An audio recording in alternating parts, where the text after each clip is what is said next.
All right, hello and welcome everybody. Thank you for tuning in. Today it's all about answering one of a question I got. Rich DiGiovanna, he's my East Coast Bodywork rep, late starter in rowing, and like many of you, has a lot of questions about, hey, how to do this and that. And I always thought, hey, that's like basic knowledge, but it is not. And Rich is absolutely right. So Rich, this video is for you and everybody else out there. Basic question, how do you set the boat at the finish? And what I'm about to say is true for sweep rowing and for sculling. I'm going to start out with sculling and then get into the difference to sweep rowing and also the similarities.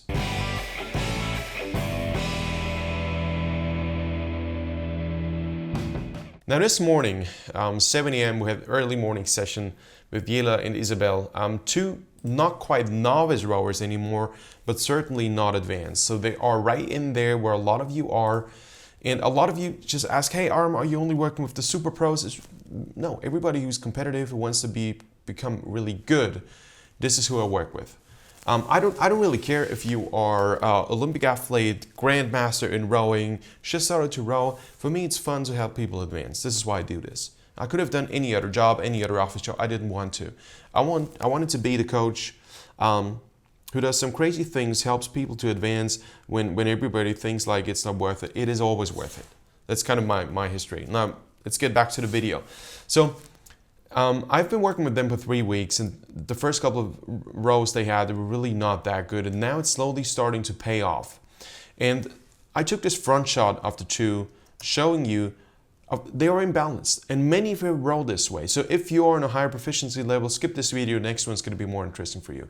But if this is something you have to work on, then stay tuned. They do a couple of things that simply make it impossible to have the boat stable, although this is already pretty good for their skill level. Now the first problem is here at the finish. Right now you see they're kind of getting the blades out of the water with a fitter at different points of time. So if you're a coach or if you're an athlete, the first thing you need to sync here, and this is what we worked on, is the times when you do what. There are two ways to approach this, in my humble opinion. The first way is to talk about body work. The second way is to talk about blade work. And both is legit. In my humble opinion, I kind of do both. So in the first instance, I told them, all right, this is how long you use the leg drive. This is when you use the upper body. This is how the upper body needs to be effective. I was talking a lot about theory also in the background. You know, I don't just tell people do this. I tell them do this because, and I explain a long story behind it. Say, look, your boat is essentially like a displacement hull, like a container ship. You cannot afford to drop speed, neither through the recovery nor through the drive. And if you use the upper body, the question is how long should you use it? I explain all these details. If you have a question about this, please let me know. I happily answer it. So I started to work with them on body setup. Another thing you see here is that Isabel has her body slightly tilted to the left while Yela has it slightly tilted to the right. And this is something I see quite often. Why is it you have people in the boat, and this can be also advanced level. People say, I don't know, the boat is tipping to the right. No, the boat is tipping to the left. What is true now? Both. But our focus is usually on different points of time. And if you look at these boats, everything is true. They tip to the left, they tip to the right. Both is true. The question is, how do you solve this issue? First of all, you have to make people understand that it is not your body weight that gets the boat balanced. It is your blade work and your hand work that balances out the boat. The second thing you need to help people understand is that you need to get your weight off the hands at certain points of time. And one point of time is right now. At that stage of the drive, your hands should be relaxed. And if I tell people to relax their shoulders, like Rich does, Rich, you like to do this. You start to rotate your shoulders. It's not about rotating the shoulders and loosening up the shoulders. It's about the elbow position. If your elbows are super tight like now, and you stiffen your way all the way to the catch, you can't relax the shoulders. So the point for me to approach this issue is drop your elbows. Now a lot of people drop them like this. No. And slight inward rotation. You shouldn't do this intentionally But if you loosely do this, you can't be too tight. And that is also what worked for the two ladies. Now, the second thing is that stabilizes or destabilizes your boat. It's a timing issue. The blade work now is very important. You can't just start the leg drive with your blades not being prepared in the water. Now the big question is, how do you time this? The timing works like this. Now you pull the boat to the catch. So I intentionally don't talk about sliding forward. You track the boat. You track the boat, you pull it underneath yourself. More questions about this, please drop it in the comments below. Happily answer this. And as you approach the catch, as the boat approaches you, there's a tiny gap of time where you go from pulling with your legs to pushing. And reversing force takes time. And this is about the time where your blades should slip into the water. You shouldn't catch. I think catch is the wrong word for that. And you shouldn't let the blades drop. That's too harsh. If you've got rental foils, they give you way more stability and you may be able to afford to drop. But you should always slip. If you slip the blades into the water, this is now when you do it.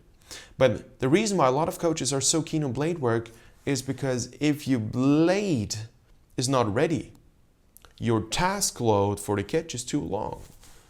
So when people tell you, you need a quicker catch, it's not the quickness that makes the difference. It is the amount of things you have to do. The less things you have to do, the faster is your catch. Now, what is there to do? First of all, at the catch, you need to prepare your shoulders to pull. So, anticipatingly, on the way to the catch, you shouldn't strive for a long stroke. It doesn't pay. Don't work for a long stroke. Work for a long, effective stroke, but not for a long stroke per se. And I know a lot of coaches say you should have long stroke, long reach, and if you're not like 6'6", you're a loser. Forget it. I know for a fact with all the works on a biro, almost everybody is able to achieve like a stroke length 95 degrees, 100 degrees. And that's about all that's, I'd rather have 95 effective degrees than 120 degrees total stroke length, and I can't use more than 30% of that because I strive too hard at the catch to be long. Now, the timing is a very important thing. You slip the blade into the water right in between that. And if you want to learn about this more in detail, let me know. I happily make another video about this. This is where the first thing goes wrong. If you start the drive with your blades not already having slipped into the water, so not going too deep, not bouncing up and down, slipped into the water, then your blades rest stable. And that's one of the big things how to set your boat. There are phases where you need to trust your blade. Now during the drive, you need to trust your blade. You need to have the blade sit still, vertically speaking, and only focus on hang and drive. Don't try to stabilize your blade throughout the drive. This is one of the big mistakes I see. And as the blade goes in, it also goes out. You see, this is why there's a washout in bow. If you go in that way, of course you're going to finish that way. Hands go down, blades go up. That's the washout. And you can't correct the washout at the finish anymore. It just doesn't work. And that's problem number 2 why the boat is not set. Trying to pull too hard to the finish and by pulling too hard, starting the stroke with an upward motion, you essentially leave the water with too much power on your blade, too much force on your blade, to be correct here. And at the same time, it's about time you start to feather because you want to have stability once the blade is out of the water. So you start to feather while the blade is under resistance and still 2/3 in the water, 3/4. Now, is it realistic that you exit cleanly 100% and then feather? Theoretically, yes. Practically speaking, just try to get your blade halfway out the water and then start the feather process. Because if you push down sincerely, you're probably going to be out of the water before it affects the boat. So that's all right. But just make sure, and that's also a big point I'm going to show in the biro real quick in a moment. The last part of the drive should not be hard. The last part of the drive should be legs, upper body, this is where you have the acceleration, and then lead out. So a lot of people try to accelerate towards the finish and they try to do this. And you can't disconnect the blade if that's the case. Because in order to get the blade out of the water, so you add a vertical force, whenever you have too much load on your blade, it's just like pop, pop, pop, pop, pop. You will not exit at the same time left and right, especially not in rough conditions.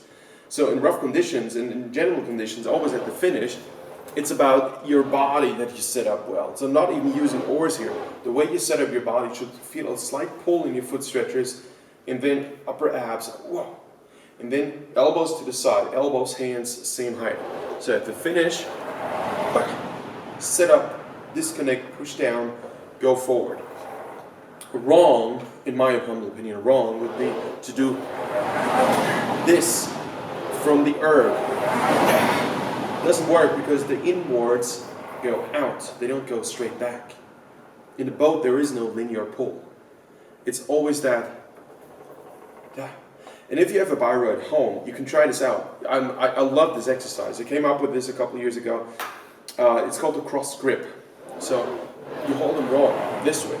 And this teaches your shoulders in the differential learning experience that, oh, that's the mobility I need. Aha! And if you understand that that stroke finishes that way here, you understand how to disconnect. And then you understand how to set up the body. You don't have to pull here and keep your shoulders there, but you go wide, stable, and full under control.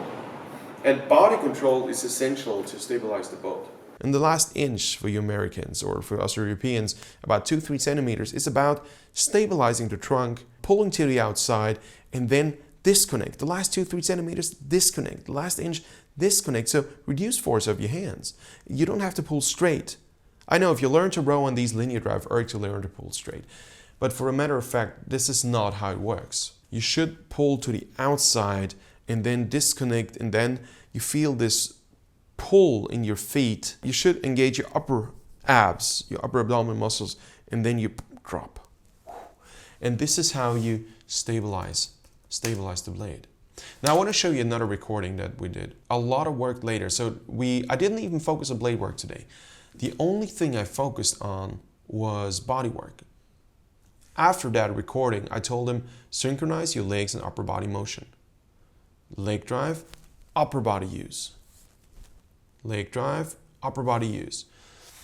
This is by far not perfect, and a lot of you may sympathize with this and say, yeah, I'm about the same.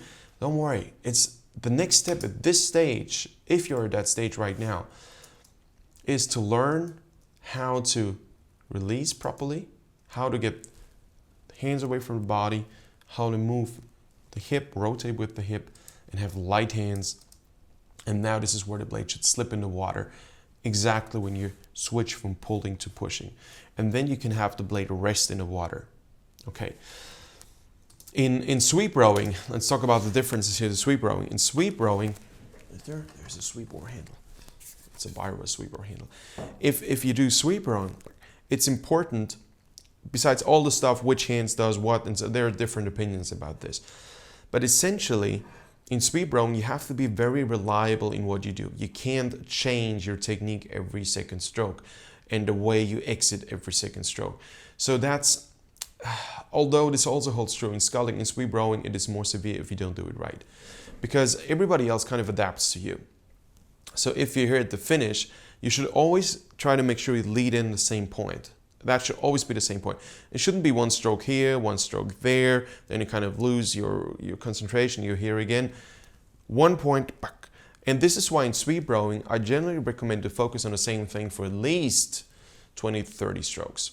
Because it takes about 10 to 12 strokes before others start to realize, oh, this is the new style now, okay. And then the other side needs to adapt and say, oh, how do you do it? Oh, no, lead in, back, out.